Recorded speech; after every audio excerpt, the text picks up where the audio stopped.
Hello, it's day 2 of working with cherries. So this is my full bucket.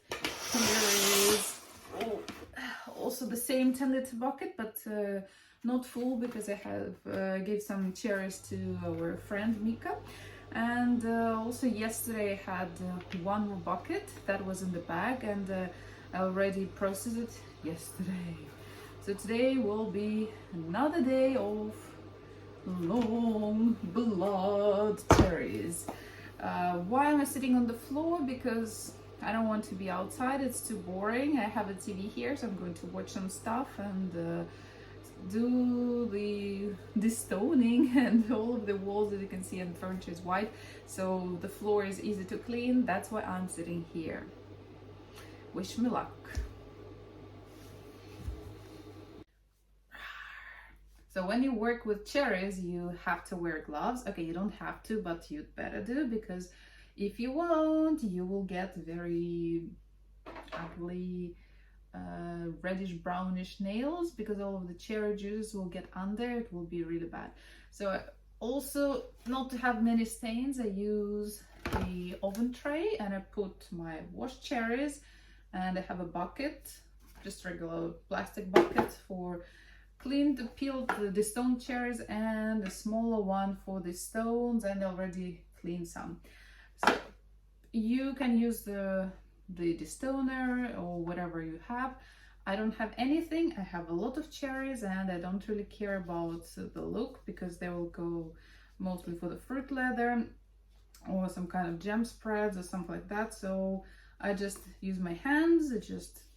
It's easier if you find the place where the little stem attaches to the fruit, and you just put your nail there and get the stone, get the cherry.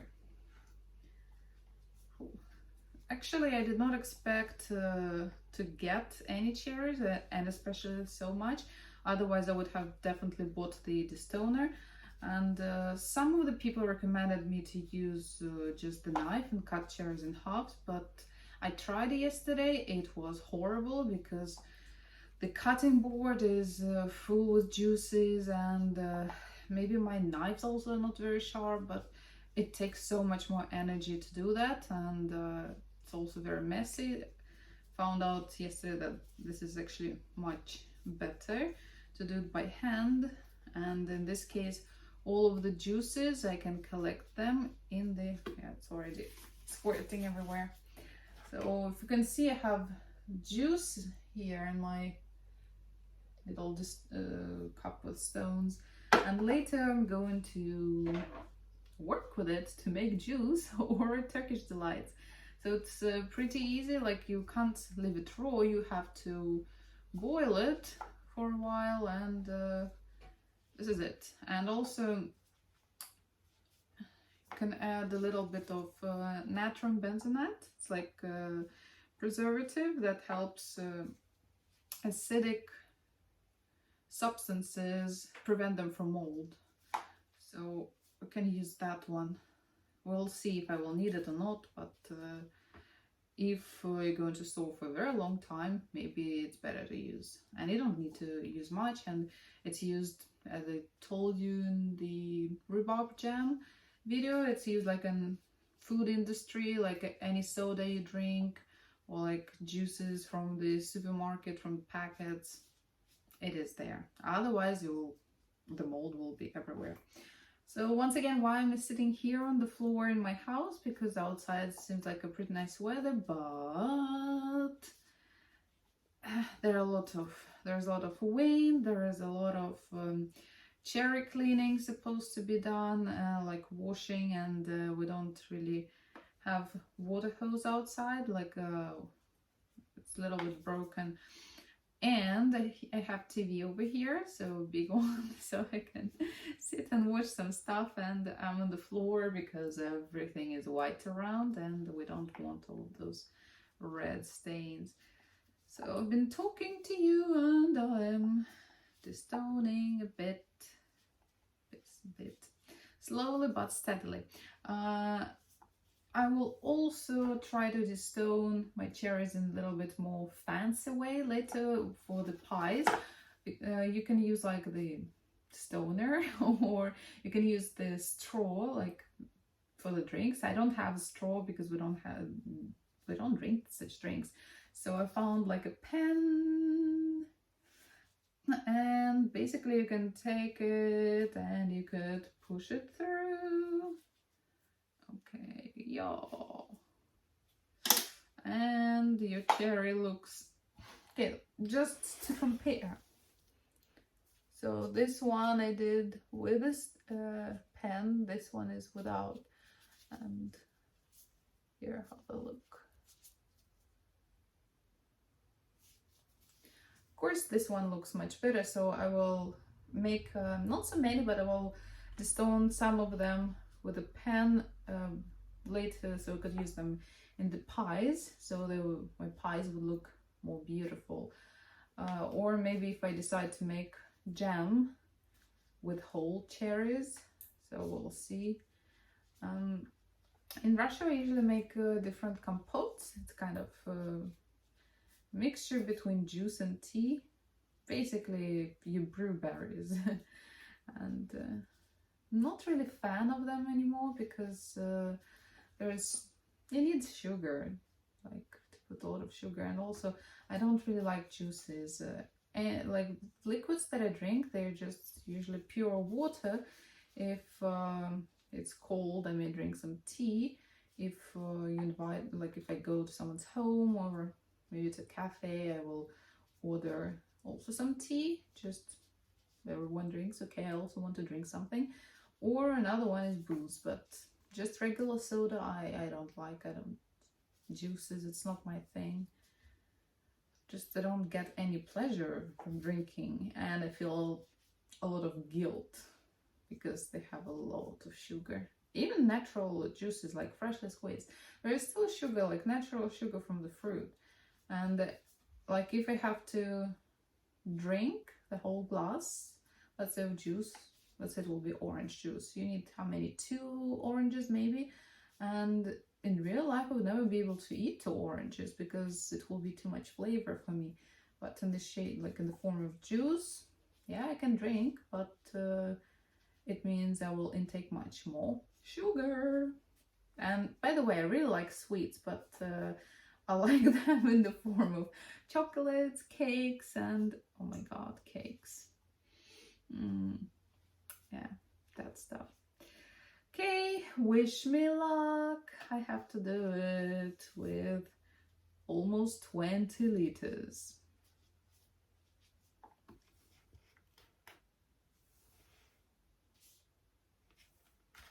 A little advice for you guys: if you pick like cherries in the bucket or like any hard container, plastic container, they will stay pretty well.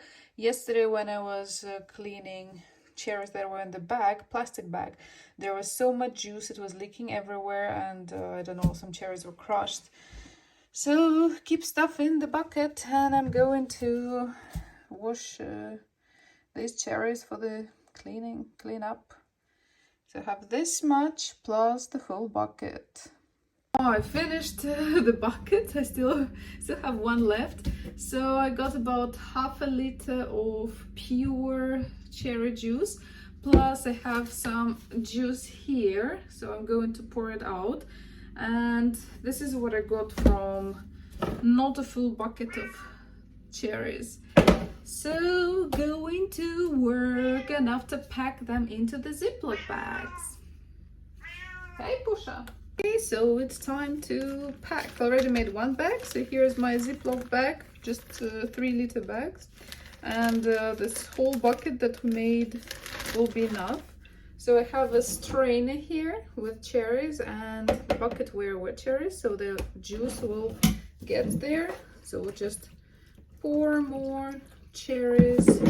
You can put them in the bag by hand. I want to use a spoon, so my hands will be kind of cleaner and the bag would be clean, so I wouldn't need to wash it. Yesterday I did it without a spoon and everything was pink. Yes, Pow Pow. Can you? I know you just woke up, but it's fine. Wow. I cannot pet you now. I'm busy. Pow is always when he wakes up and when you talk on the phone or when you record something like videos or audios, he's talking. Okay. I don't remember, guys, if I told you, but many Swedes, they really like their gardens and they take care of them, they grow a lot of things, but maybe they don't have enough energy, or they're not interested in preserving things or doing anything with the stuff later. That's why it's pretty easy to find free fruit or vegetables or berries, like anything. So yesterday also got some apples because someone didn't need them, and also I'll have to work with them today because they were fallen apples, like fallen from the tree, so they won't last very long. So this is how we feel the cherries. So if you live, like if you have frugal living, it will be easy for you. If you live like in a big city like Stockholm, or maybe Malmö, Göteborg, maybe there's like you won't find that many free options for fruits and vegetables, but in small cities, almost villages, there is a lot of stuff here. Because those apple trees, they're beautiful. They bloom and you get apples and you could be proud of yourself. But later to do something with the produce, it's okay, here's a little stone. So when we're moving them, it's also extra chance for us to see if we missed anything or not. So I'll just quickly rinse my hands. And we're going to work with this bag. First of all, you have to squeeze a little bit to get the air out, and you close it like for the top bag, like this. Now you want to shake it a little bit to distribute cherries. With these particular bags, I don't really care if cherries are smashed, because anyway they will go for fruit leather or some kind of mashed jam, so it's fine. I will open a little bit here. I will squeeze a little bit more. If you have a straw, you can put it inside and suck the air out and lock, but I don't have the straw, so I'll just try to get air out by hand like this. Posha. So we have 2 bags like this. Maybe we can weigh them. Let's see. Okay. Oh, whoa. How are we going to weigh them? Okay, I will fold in half.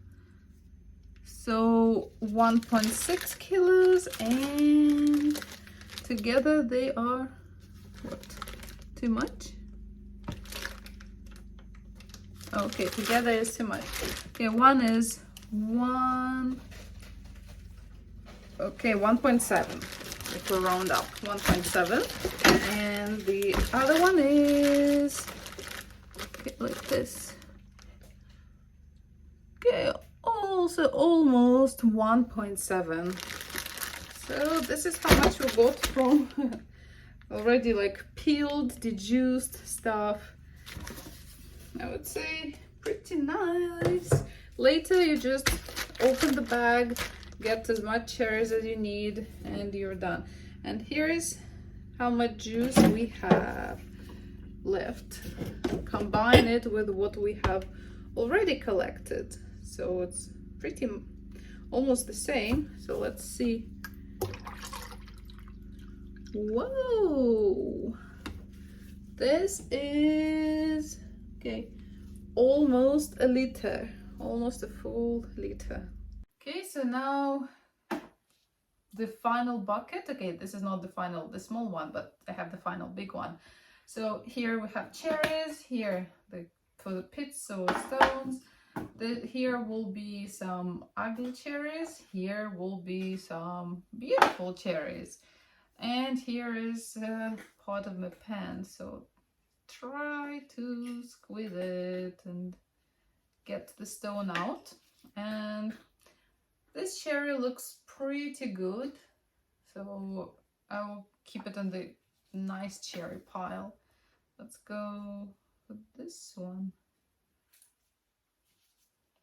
Okay, made a hole, but the stone is still inside the pit. This one, it's kind of smashed, so I don't really want it in the beautiful pile. It will go into the mash. This one is definitely not, because they're very ripe, so they tear easily. Okay, here. And now we can actually go to the juice making process. Put the pot with the juice on the stove, start heating it, add some benzoate natrium to help it to conservate. Remember, it's like half a gram per liter. I have 4 liters, so I need only 2 grams. Very little amount. When it boils, remove all of the foam with a spoon or spatula, whatever you have, and turn off the stove. You have to preheat your jars or cans. I like to do it in the oven. You have to put cold jars in the cold oven, and you put the heater on 100 degrees Celsius and you wait for 10-15 minutes, and they're ready, they are sterile. So I do the same with the lids, or you can also boil the lids. If your jars are small, you have like only 1 or 2, you can put them in the microwave, like add a little bit of water, and 5 minutes it's done. So be careful while taking jars, they're very hot. Pour your juice. If you are scared that the juice might be too hot and your jars are a little bit cooler, you can put a metal object like a spoon, a fork, in my case it's a knife, to help to distribute the heat evenly so the jar will not crack or nor explode. And after, just close the jar tightly, and this is it, our juice is ready.